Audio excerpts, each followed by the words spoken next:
Você acredita que hoje Deus vai fazer um milagre na sua vida? Você vai ver. É só confiar e acreditar, ir além dos sonhos que você pode sonhar. Você conseguiu até aqui chegar, mas não tenha medo de continuar, pois Deus determinou sua bênção já.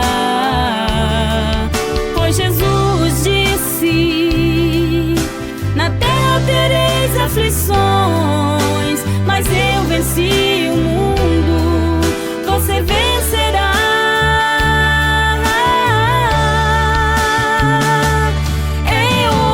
Que Deus vai agir, vai fazer as portas se abrir, pois Ele escreveu no livro do céu, e hoje Ele vai rasgar o véu. Pois Deus nunca te abandonou, estava te provando e te aprovou. Chegou o dia, chegou a hora, receba a sua vitória, receba, adore, exalte, glorifique, pois o Senhor é Deus, Ele é Deus, e faz o impossível por você.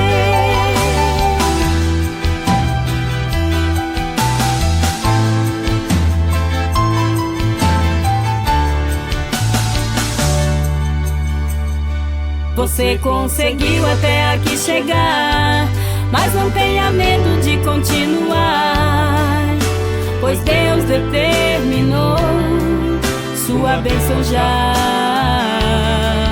Pois Jesus disse: na terra tereis aflições, mas eu venci o mundo. Você vencerá.